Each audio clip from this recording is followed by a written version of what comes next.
Episode 2. Panggilan kunci misterius. Raka tidak bisa melupakan liontin kunci perak di toko pintu lama. Setelah pulang ke rumah, bayangan kilauannya terus terlintas dalam pikirannya. Keesokan harinya, ia memutuskan untuk kembali ke sana. Ia merasa ada dorongan kuat yang menariknya kembali ke liontin itu. Saat Raka memasuki toko, Pak Karta sedang sibuk membersihkan rak-rak buku. "Sudah kuduga kau akan kembali, Nak," kata Pak Karta sambil tersenyum hangat. Liontin itu, ia punya cara sendiri untuk memanggil orang yang tepat. Raka mendekati etalase.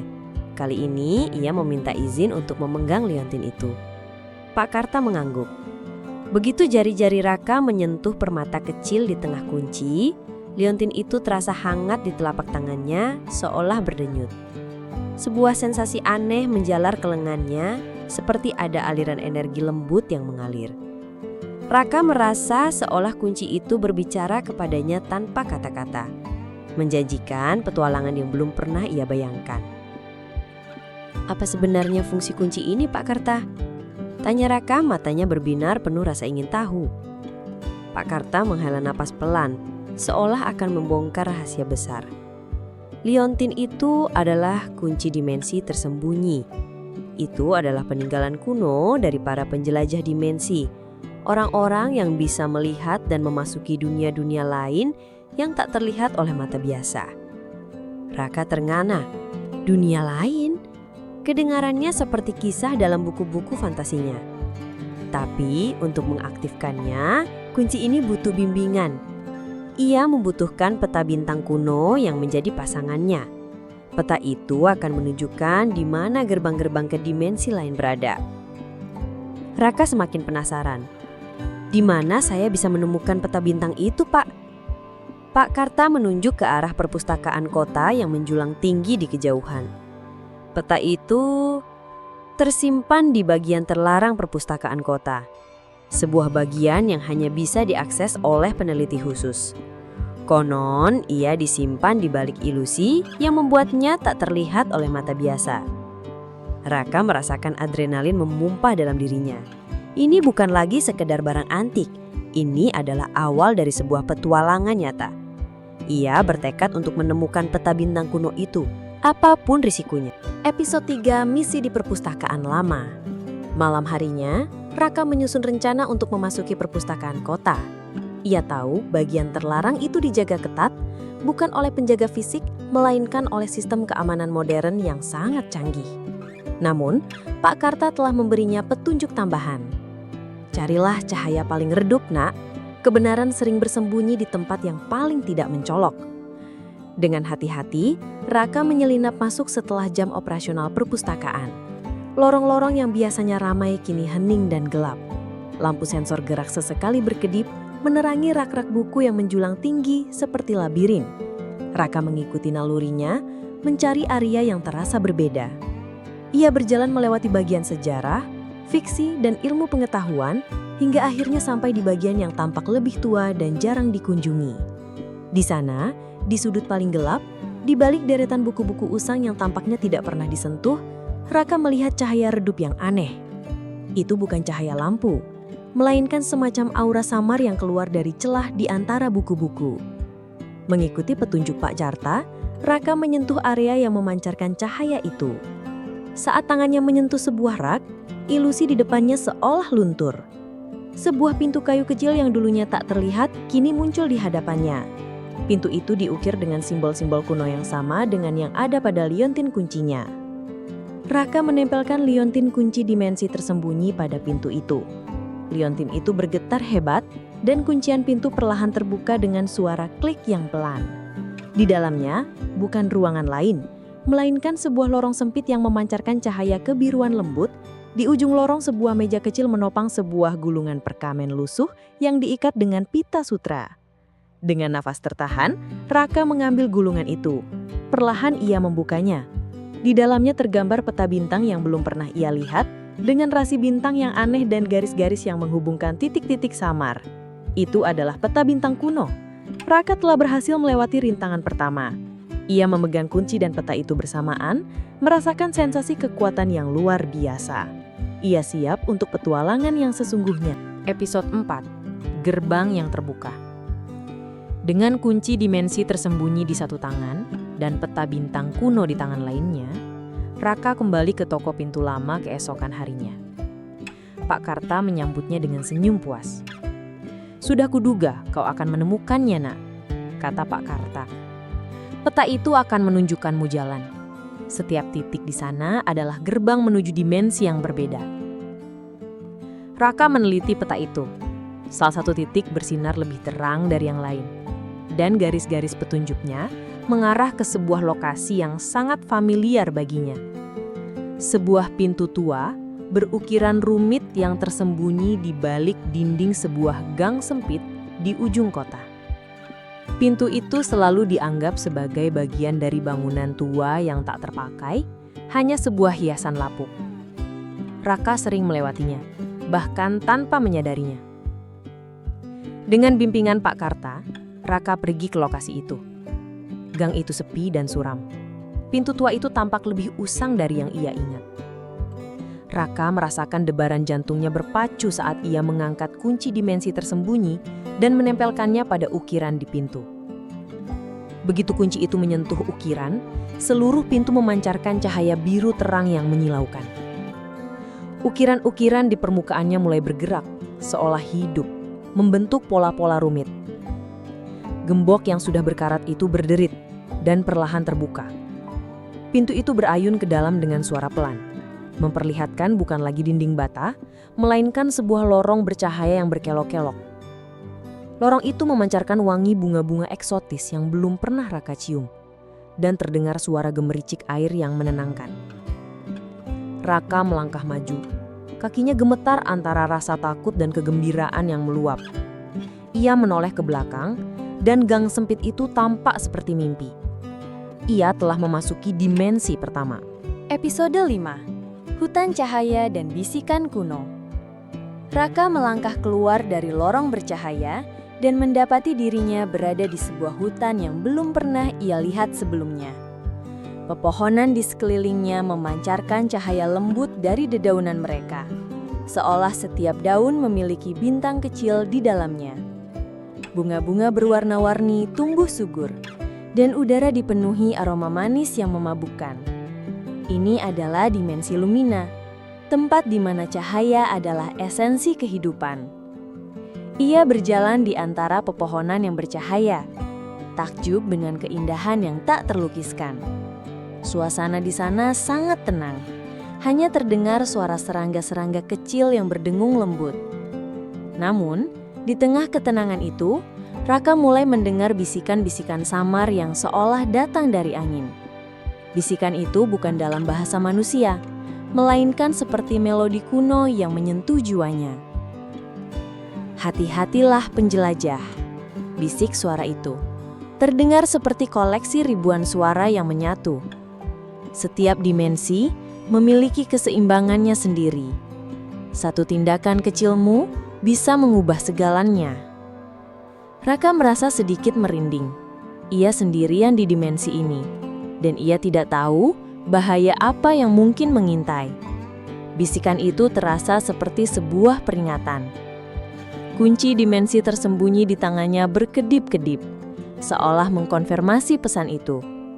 Raka menyadari bahwa petualangan ini tidak hanya tentang melihat hal-hal baru, tetapi juga tentang memahami tanggung jawab besar yang kini ia emban sebagai pemilik kunci. Ia harus berhati-hati, karena ia tidak ingin mengganggu keseimbangan dimensi Lumina, atau dimensi lain yang akan ia kunjungi. Episode 6. Cahaya yang meredup. Raka menghabiskan beberapa jam menjelajahi dimensi Lumina, menikmati keindahan dan ketenangannya. Ia bahkan mencoba menyentuh beberapa daun yang bercahaya, merasakan energi sejuk yang mengalir dari mereka. Namun, saat senja mulai tiba di dimensi itu, ditandai dengan perubahan warna langit dari biru keemasan menjadi ungu tua, Raka merasakan sesuatu yang aneh. Cahaya pepohonan mulai meredup. Warna-warna bunga memudar. Aroma manis di udara digantikan dengan bau yang sedikit hambar. Bisikan-bisikan yang sebelumnya menenangkan, kini terdengar lebih melankolis. Bahkan sedikit cemas. Raka melihat sekeliling, mencoba mencari tahu apa yang terjadi. Ia melihat seekor kupu-kupu yang sayapnya biasa memancarkan cahaya terang, kini terbang dengan lesu. Cahaya sayapnya hampir padam. Ada sesuatu yang salah. Keseimbangan dimensi ini terganggu. Tiba-tiba bisikan kuno itu menjadi lebih jelas, lebih mendesak. Ketidakseimbangan, kecerobohan. Dia yang membawa kegelapan. Raka merasakan ketegangan di udara. Ia belum melakukan apa-apa, tapi mengapa dimensi ini bereaksi seperti ini?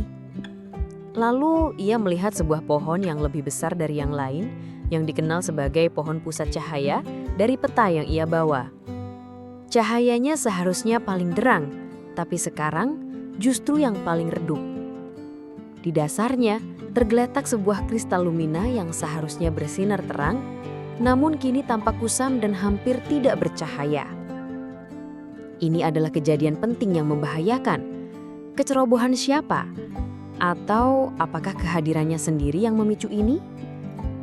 Raka menyadari bahwa ia telah memasuki dimensi ini tanpa memahami sepenuhnya dampaknya.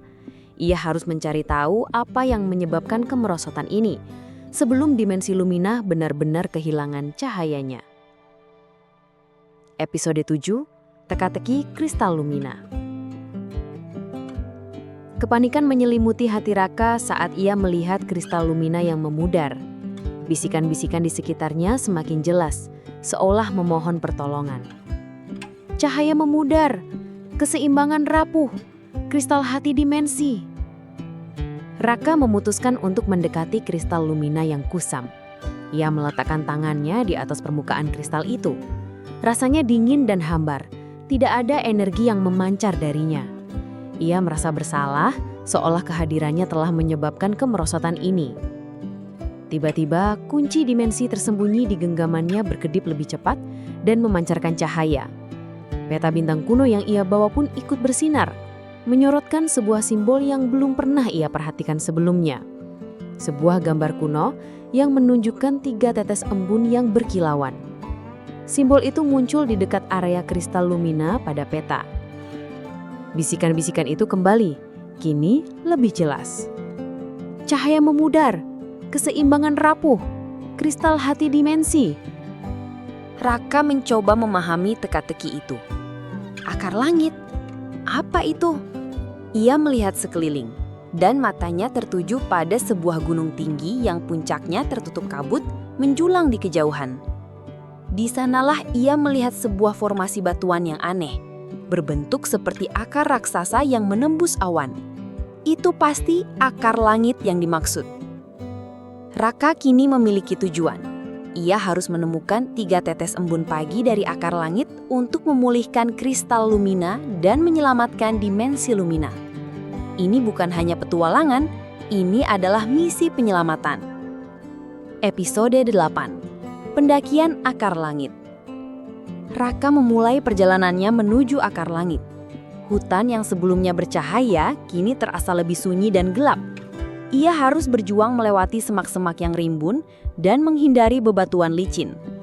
Perjalanannya terasa berat, fisiknya belum terbiasa dengan medan dimensi ini. Kunci dimensi tersembunyi dan peta bintang kuno menjadi satu-satunya petunjuk dan penghiburnya. Saat ia mendaki lereng akar langit, tantangan semakin bertambah. Udara menjadi dingin dan kabut tebal menyelimuti puncak, mengurangi jarak pandang. Beberapa kali Raka hampir terpeleset di tepian jurang. Bisikan-bisikan dari dimensi itu kini terdengar seperti angin yang meraung, penuh kekhawatiran. Ia menemukan jejak-jejak aneh di jalur pendakian, seolah ada sesuatu yang pernah lewat di sana. Jejak itu bukan jejak binatang biasa, melainkan semacam goresan memanjang di batu, memancarkan aura dingin. Raka merasa ada entitas lain di dimensi ini, sesuatu yang mungkin juga merasakan dampak dari memudarnya cahaya. Namun ia terus mendaki. Ia tahu bahwa nasib dimensi lumina bergantung padanya. Saat ia hampir putus asa, kunci dimensi tersembunyi di genggamannya memancarkan kilauan yang lebih kuat, memberinya kekuatan dan harapan baru. Ia harus mencapai puncak sebelum fajar menyingsing, karena embun pagi adalah kunci untuk memulihkan kristal Lumina. Episode 9, Pertemuan dengan Penjaga Kabut. Raka akhirnya mencapai puncak akar langit. Udara di sana sangat dingin dan kabut sangat tebal, sehingga ia hampir tidak bisa melihat apapun. Ia mencari 3 tetes embun yang disebutkan, tetapi hanya ada kabut di mana-mana. Tiba-tiba, dari dalam kabut tebal, muncul siluet besar. Raka terkejut dan mundur beberapa langkah. Siluet itu perlahan menjelma menjadi makhluk tinggi dengan tubuh yang tampak terbuat dari awan dan mata yang bersinar lembut seperti bintang. Ia adalah penjaga kabut, entitas kuno yang menjaga keseimbangan elemen di puncak akar langit. Kau yang datang dari luar, suara penjaga kabut bergema, terdengar seperti gema angin yang lembut namun penuh wibawa. Kau yang telah membawa perubahan pada cahaya dimensi ini. Raka merasa bersalah. Iya, saya tidak bermaksud. Saya datang untuk mencari 3 tetes embun pagi untuk kristal Lumina. Saya ingin memperbaikinya. Penjaga kabut mengamati Raka dengan mata bintangnya. Keseimbangan telah goyah karena campur tangan. Embun pagi adalah inti dari energi murni dimensi ini, dan tidak mudah didapatkan. Ia hanya akan muncul di hadapan hati yang memahami pengorbanan. Penjaga kabut kemudian menunjuk ke arah tebing yang lebih tinggi. Di sana, di puncak tertinggi akar langit, ada sebuah celah yang sangat sempit. Di sanalah embun murni berkumpul. Tapi untuk mencapainya, kau harus melewati jalur yang hanya bisa dilalui dengan keyakinan penuh. Satu keraguan saja, kau akan tergelincir. Raka menatap tebing curam itu. Ini adalah rintangan yang lebih sulit dari yang ia duga. Episode 10, Ujian Keyakinan. Raka mengikuti petunjuk penjaga kabut. Ia sampai di sebuah celah sempit di tebing. Jalurnya sangat licin dan hanya ada pijakan kecil yang nyaris tidak terlihat. Kabut tebal membuat jarak pandang semakin buruk, seolah-olah ia melangkah ke dalam kehampaan. Kunci dimensi tersembunyi berkedip di tangannya, seolah memberikan semangat. Ingatlah nak, suara penjaga kabut bergema di benaknya. Keyakinanlah yang akan menuntunmu. Raka memulai pendakian. Setiap langkah terasa seperti ujian. Ia harus mempercayai pijakannya, mempercayai nalurinya, dan yang terpenting, mempercayai tujuannya. Saat ia ragu, kakinya terasa berat dan ia hampir tergelincir. Namun setiap kali itu terjadi, ia memejamkan mata, memikirkan kembali kristal Lumina yang memudar dan tekadnya untuk menyelamatkan dimensi ini. Beberapa kali ia merasa hampir terjatuh. Namun entah bagaimana, ia selalu berhasil menyeimbangkan diri. Seolah ada kekuatan tak terlihat yang membantunya. Ini bukan hanya tentang kekuatan fisik, tapi kekuatan mental dan keyakinan dalam dirinya. Ia terus maju, langkah demi langkah, melampaui rasa takutnya sendiri. Akhirnya, setelah perjuangan yang terasa sangat panjang, Raka mencapai sebuah ceruk kecil di puncak tebing. Di sana, di antara bebatuan yang dingin, ia melihatnya. 3 tetes embun murni yang bersinar seperti permata kecil, memancarkan cahaya yang sangat terang, seolah menangkap seluruh keindahan fajar di dalamnya. Ia telah berhasil melewati ujian keyakinan. Sekarang, ia hanya perlu membawa embung itu kembali ke kristal Lumina. Episode 11, Kembalinya Cahaya yang Rapuh. Raka dengan hati-hati mengumpulkan 3 tetes embun pagi ke dalam sebuah botol kecil yang diberikan Pak Karta. Ia bergegas kembali menuruni akar langit, dengan harapan embun itu akan dapat memulihkan kristal Lumina. Perjalanannya terasa lebih cepat sekarang, seolah ada energi harapan yang mendorongnya. Ia kembali ke dasar pohon pusat cahaya. Kristal Lumina yang sebelumnya kusam kini tampak lebih pucat, bahkan hampir tidak bercahaya sama sekali. Cahaya di dimensi Lumina semakin meredup, dan bisikan-bisikan di udara terdengar putus asa. Dengan tangan gemetar, Raka meneteskan 1 tetes embun ke kristal Lumina. Namun tidak ada yang terjadi. Kristal itu tetap kusam. Raka meneteskan tetes kedua, masih sama. Kekuatan harapan yang ia rasakan perlahan mulai menghilang. Mengapa tidak berhasil? Bisik Raka pada dirinya sendiri putus asa. Bisikan-bisikan di udara menjadi sangat lemah, hampir tak terdengar. Penjaga kabut yang entah bagaimana bisa tiba di sana, menatap Raka dengan tatapan prihatin. Kau harus memahaminya, penjelajah. Kristal ini bukan hanya menerima, ia juga membutuhkan sebuah pengorbanan hati. Raka menatap kristal Lumina, kemudian pada kunci dimensi tersembunyi di tangannya. Pengorbanan hati? Apa maksudnya? Episode 12, Pengorbanan Hati. Raka merenung. Pengorbanan hati. Apa yang bisa ia berikan? Ia sudah berjuang melewati semua rintangan.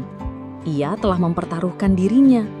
Ia melihat kunci dimensi tersembunyi di genggamannya, yang telah menjadi teman setianya dalam petualangan ini. Loyantin itu terasa hangat di tangannya. Tiba-tiba ia teringat perkataan Pak Karta. Kunci ini hanya akan bereaksi pada seseorang dengan hati yang tulus dan semangat penjelajah.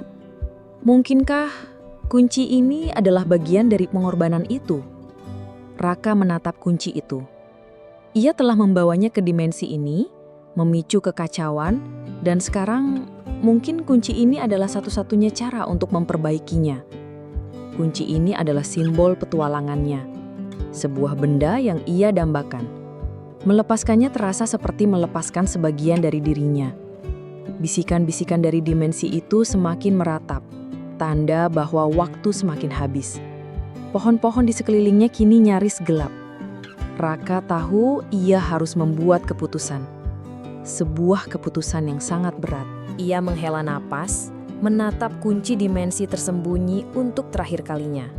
Semua usahanya sejauh ini terasa gagal. Hanya ada satu pilihan terakhir, yang paling sulit. Dengan hati yang pedih, Raka mengambil keputusan. Ia mengangkat kunci dimensi tersembunyi. Jika ini yang harus kulakukan untuk menyelamatkan dimensi ini, bisiknya, suaranya parau. Maka biarlah. Ia memejamkan mata, memikirkan kembali keindahan cahaya dimensi Lumina yang ia lihat pertama kali dan kehangatan hati Pak Karta. Ia memikirkan bisikan-bisikan yang kini meratap, memohon pertolongan. Dengan tekad yang kuat, Raka meletakkan kunci dimensi tersembunyi tepat di atas kristal Lumina. Begitu kunci itu menyentuh kristal, sebuah cahaya putih menyilaukan meledak dari titik kontak. Kunci itu bergetar hebat, kemudian perlahan mulai menyatu dengan kristal Lumina. Kilau perak dari kunci itu meresap ke dalam kristal, mengubah warnanya menjadi biru kehijauan yang cemerlang. Raka merasakan energi yang sangat besar mengalir dari kristal itu, namun juga merasakan kekosongan di tangannya. Kunci itu telah pergi. Ia telah mengorbankan benda yang membawanya ke petualangan ini, benda yang ia idamkan. Cahaya terang memancar dari kristal Lumina, menerangi seluruh hutan. Pohon-pohon yang tadinya meredup, kini kembali bercahaya dengan intensitas penuh. Bunga-bunga kembali memancarkan warna-warna cerah, dan aroma manis kembali memenuhi udara. Bisikan-bisikan di udara berubah menjadi melodi sukacita, seperti paduan suara ribuan suara yang menyanyi. Dimensi Lumina telah diselamatkan, tapi Raka, ia kini merasa sendirian, tanpa kunci yang membawanya pulang. Episode 14. Terjebak dan tanpa arah. Kini setelah dimensi Lumina pulih sepenuhnya, Raka merasakan kelegaan yang luar biasa. Namun kelegaan itu segera digantikan oleh kepanikan. Ia tidak lagi memiliki kunci dimensi tersembunyi. Bagaimana ia bisa kembali ke dunianya? Gerbang yang ia lalui untuk datang ke sini telah menghilang bersama hilangnya kekuatan kunci. Ia mencoba mencari-cari di sekitar kristal Lumina, berharap kuncinya akan muncul kembali. Namun tidak ada. Hanya ada cahaya cemerlang dari kristal yang kini telah menyatu dengan esensi kuncinya. Ia mencoba memanggil bisikan-bisikan dari dimensi, berharap mereka bisa memberinya petunjuk. Bisikan itu masih ada, namun hanya berupa melodi kebahagiaan, bukan lagi petunjuk. Penjaga kabut muncul kembali. Tatapannya penuh pengertian. Kau telah membuat pengorbanan besar penjelajah. Kunci itu kini adalah bagian dari jantung dimensi ini. Ia telah memberikan kehidupannya untuk dimensi ini. Raka merasa hatinya mencelos. Tapi bagaimana saya bisa kembali? Tanyanya. Suaranya dipenuhi keputusasaan. "Saya terjebak di sini." Penjaga kabut hanya menggelengkan kepalanya perlahan. Jalan kembali tidak lagi melalui kunci yang sama. Hanya ada satu harapan terakhir yang belum pernah dicoba oleh penjelajah manapun sebelumnya. Sebuah uji coba takdir. Raka menatap sekeliling. Dimensi Lumina memang indah, tetapi ini bukan rumahnya. Ia harus kembali. Pilihan terakhir ini terdengar sangat menakutkan karena ia tidak memiliki petunjuk apapun tentang uji coba takdir itu. Ia merasa benar-benar tanpa arah. Episode 15, Uji Coba Takdir. Penjaga kabut memimpin Raka ke sebuah lokasi tersembunyi di dimensi Lumina. Sebuah kolam kecil yang memancarkan cahaya berbeda dari sekelilingnya. Cahaya perak yang berdenyut lembut. Ini adalah kolam takdir, jelas penjaga kabut. Ia bisa merasakan harapan dan ketakutan terdalam seseorang. Jika kau melangkah ke dalamnya dengan keyakinan penuh akan jalan pulang, ia akan membukakan jalan. Namun, jika ada sedikit keraguan, ia akan menahanmu selamanya.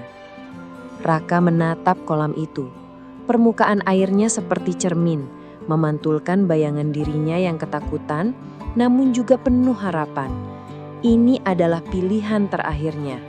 Tidak ada kunci, tidak ada peta, hanya keyakinan.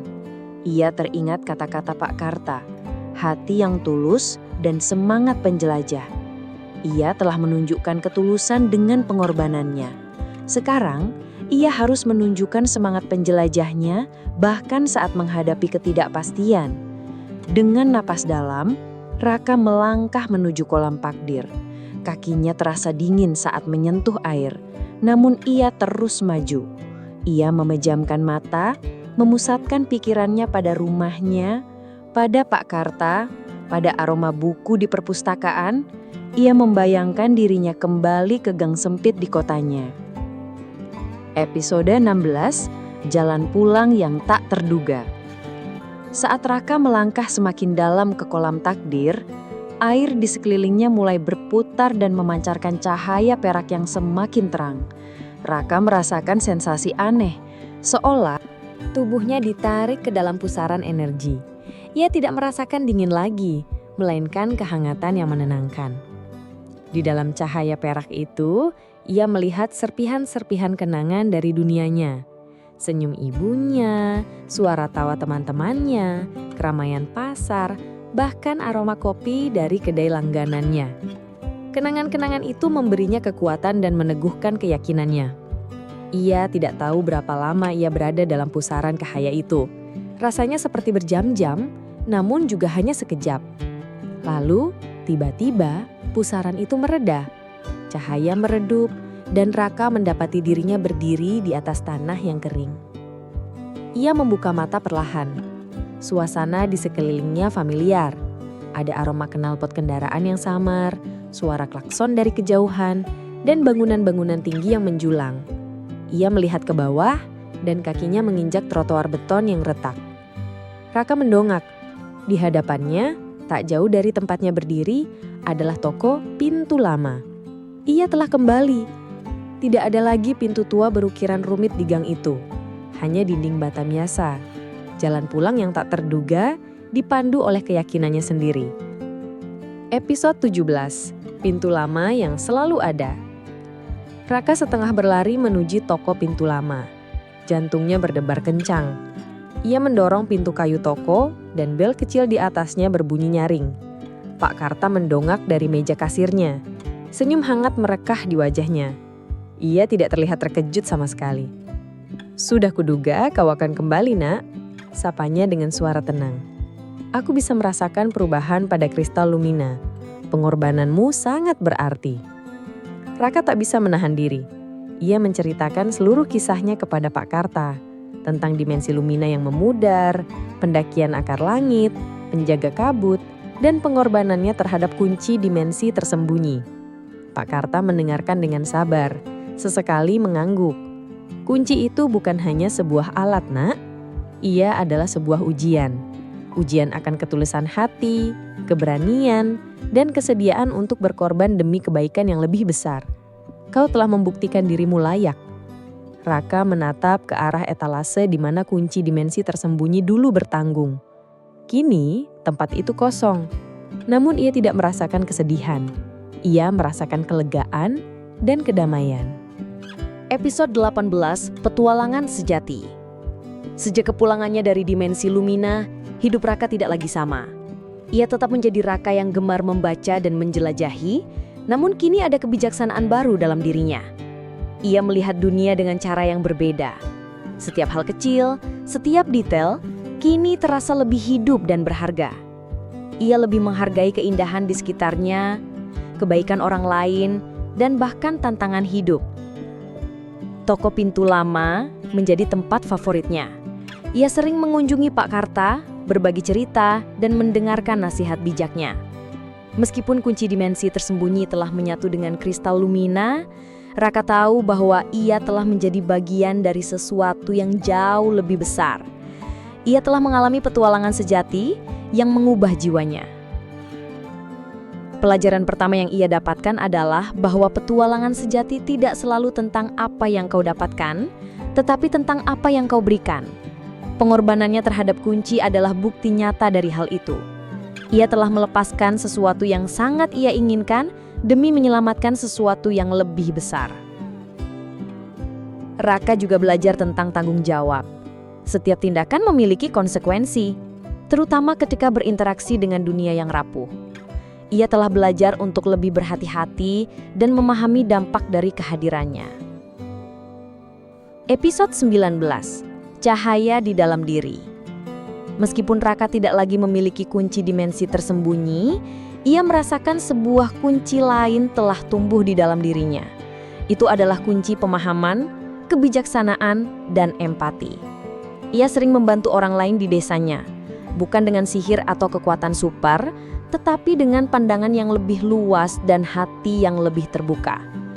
Ia sering menceritakan kisah-kisah petualangannya, tentu saja tanpa mengungkapkan detail tentang dimensi lain secara langsung, agar tidak dianggap aneh, kepada anak-anak kecil di perpustakaan.